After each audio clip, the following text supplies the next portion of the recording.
So, 2025 is almost over. And as for Dragon Ball Legends this year, it really hasn't been that good. This has definitely been an interesting year to say the least, mainly because this year was supposed to be like the biggest year for Dragon Ball Legends yet. You know, they hyped it up a lot, especially like nearing the end of last year, leading into this year, saying, you know, like we have so many big things planned, this and that, just for a lot of them to just fall short or straight up miss the mark. Now, granted, I've said this plenty of times, and I'll say this again, I believe that the beginning of the year was solid. You know, we got like LFU Zamasu, we got, Tag, Future Gohan, and Trunks, the actual Sparking unit. We got the Daima characters like Super Saiyan 4 Goku and Super Saiyan 3 Vegeta. That type of thing, I think all of that was okay, right? Well, even more so the Daima stuff. The Daima stuff was awesome. But after that point, that's when things really started to go downhill. And we kind of saw the effect of that throughout the rest of the year. There was one moment where it kind of like broke out of that trend, and it was for a very specific reason. Like one of the reasons that we're getting to still experience even to this very moment. So pretty much when it came down to 2025 for Dragon Ball Legends, what really made things start falling, or I won't really say falling, but like kind of going all over the place, was when we started to see the new philosophy in action. That's when everything really started to go all over the place. I believe that was with the free-to-play Cyborg Tau, was it? I believe that was the first unit to actually have like the new philosophy in there. And then after that, then, we started getting like the more premium units. But we kind of started off with him, which he was a fun character when he released because of, the April Fool's gimmick and all that stuff. But apart from that though, the first summonable units, which were Demon King Piccolo and Tambourine, not good. Like at all, straight up not good. And then we kind of had that trend of they didn't really know what they were doing with these units. And then as we progressed through the year, to this very day, listen, Dragon Ball Legends leaks happen like all the time, right? Whether it's through like data mines or whatever the case may be. But these specific type of leaks usually were tailored, it's so weird saying that, for one specific character. And I guess in technicality, this character was leaked, so it followed the trend. But it's the fact that this leak was available for 5 days. 5 days that leak was available online. And I'm talking about the part 1 headliners for the 7th anniversary. Again, one of the things that they were heavily hyping up. And they were posted officially on Twitter they were on for 5 days, which made no sense to me. I mean, apart from the fact that UI Goku is part of it, so I guess that makes sense. Because to this day, every single UI Goku unit that has ever released in the game has been leaked. All of them.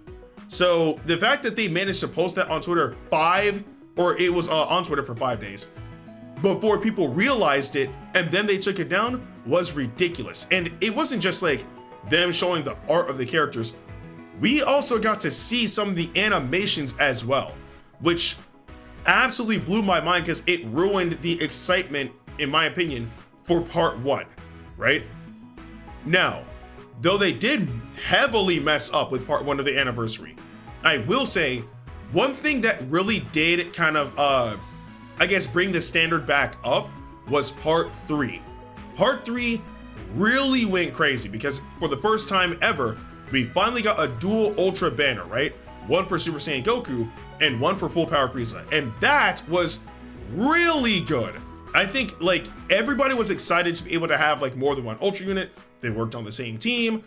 You're obviously able to like diversify them as well, like one for like powerful opponent, the other one for like either Saiyan, Sun Family, whatever the case may be. And it worked, right? A lot of people were excited, and understandably so. But whereas the part 1 of the 7th anniversary was mediocre, especially because it got spoiled for everybody. And then part 3, in my opinion, was fantastic. Part 2 was neutral, right? Because we got Goku and Vegeta, and I'm talking about Saiyan Saga Goku and Vegeta. Now, granted, The Saiyan Saga is cool, but when it comes down to like anniversary status, a lot of people have like certain things that come to mind when, you know, you think of an anniversary. Super Saiyan Blue, Super Saiyan 4, or some form of God Key, or Fusion Warrior, or whatever the case may be, right? That's what most people usually think of when it comes down to like anniversary units. But we got Goku and Vegeta. What really saved the excitement for that was us getting dynamic area battles during part 2 of the anniversary. Now, the thing is that Goku unit was really good. Vegeta tapered off after a while, but that Goku unit was really, really good. Kaioken Goku. But dynamic area battles is something we've all been begging for a very, very long time. And then when we finally get it into the game, and I'm pretty sure everybody can also attest to this because literally, personally speaking, I experienced these issues when the green Tournament of Power stage was still in a PvP, I believe, a few days ago. But it is heavily unoptimized.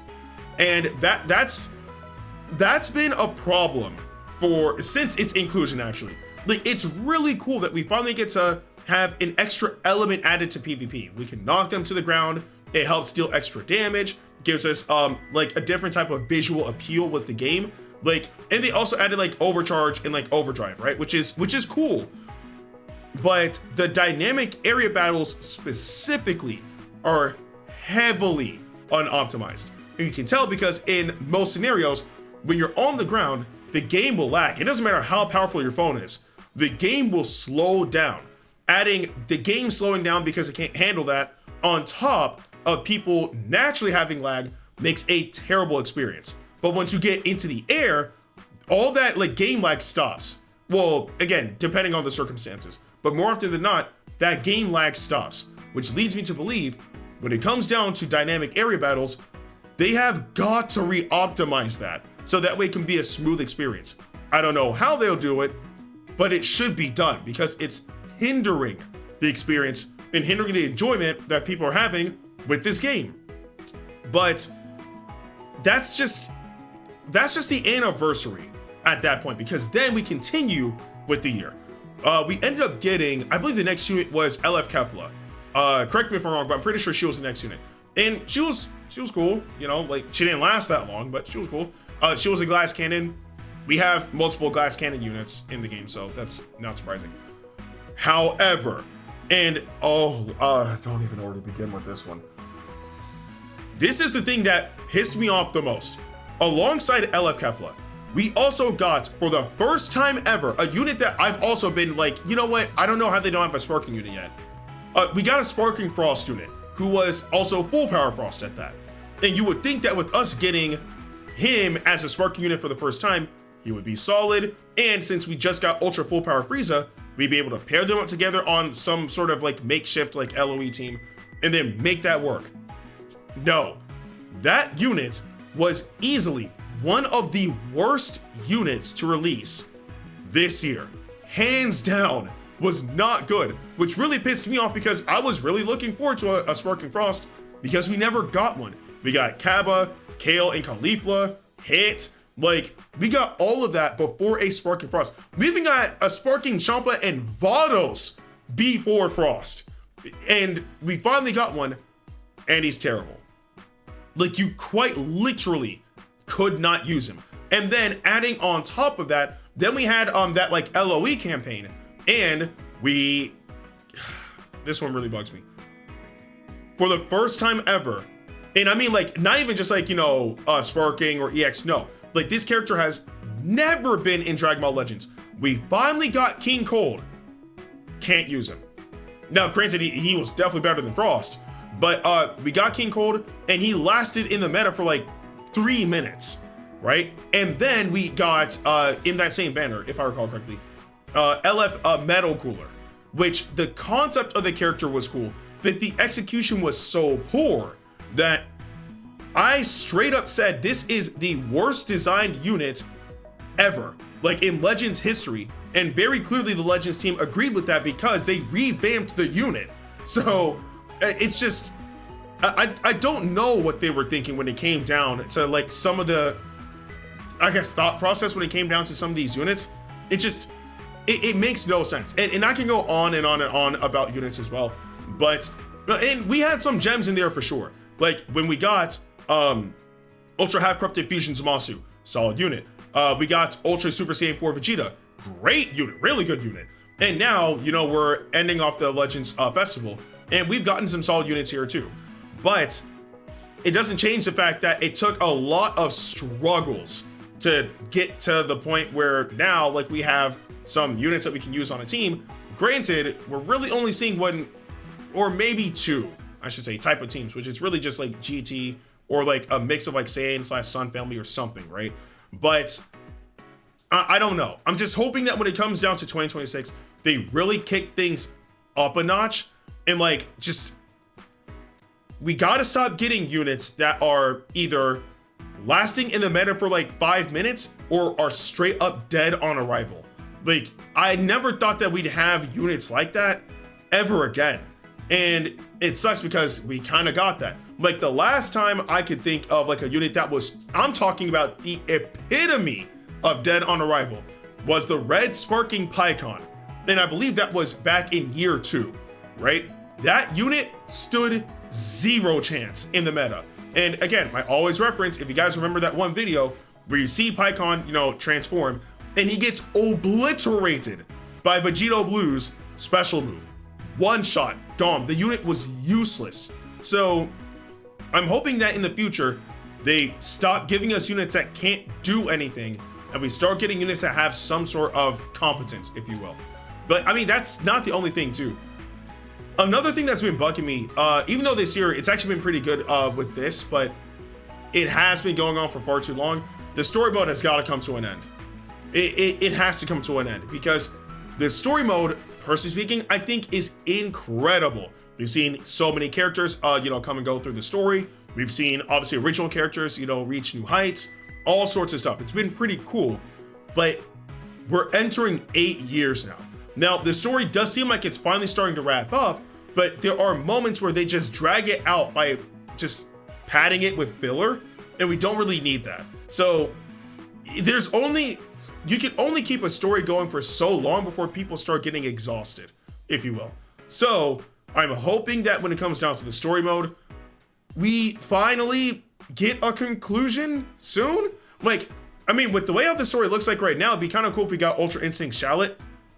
That is not impossible anymore based on what just happened, but I would love to see something like that happen soon. Like, we'll see. But these are just like the initial things that were on my mind, right? Concerning how Legends kind of moved this year. A lot of people seem to have been underwhelmed with how they went about the 7th year of the game, especially because it was a year that they heavily hyped up. Now, it could have been a fantastic year. It really could have. But it seems like somewhere along the way, they kind of lost sight of what exactly they were aiming for when it came down to Legends this year. And not only that, with the latest Legends information, they have also now started hyping up next year, which obviously I understand because, you know, they're a company, they're trying to keep the game going. But they're saying that, you know, they introduced dynamic area battles. They've done this, they've done that, and there's more coming in 2026. So I don't know if I should be excited or if I should be cautious because of the fact of how they hyped up this year, only for it to feel like one of the most underwhelming years in Legends history. I'm not saying it's the most underwhelming year. I'm pretty sure there's other years that have been pretty rough out there, but it is, or at least personally speaking, because I can't speak for everybody, this year has felt very underwhelming based on the standards they set for us. So, and again, like, we can all have individual standards, but this standards that they set for us, I do feel like they under-delivered this year. So I'm hoping next year we finally get a smooth year where there's at least, you know, constant excitement throughout the year. And I'm hoping that when it comes down to major celebrations like the anniversary, and obviously by extension, you know, the Legends Festival, they don't leak the headliners again. I mean, unless we get another UI Goku. Like, that's just cemented in stone at that point. Like, if we're getting UI Goku, he will be leaked. Like, if we don't get a leak for UI Goku, I would generally think something is wrong at that point. So I don't know. But I'm pretty sure that there's a lot of other things that I just didn't really talk about or didn't even think about concerning how Legends was this year. And if I did forget something like major or whatever the case may be, or if you guys just have your general thoughts about how this year really was for the game, let me know in the comment section below. But with that being said, I'm Ndukauba. Like, share, and subscribe, and I'll see you guys in the next video.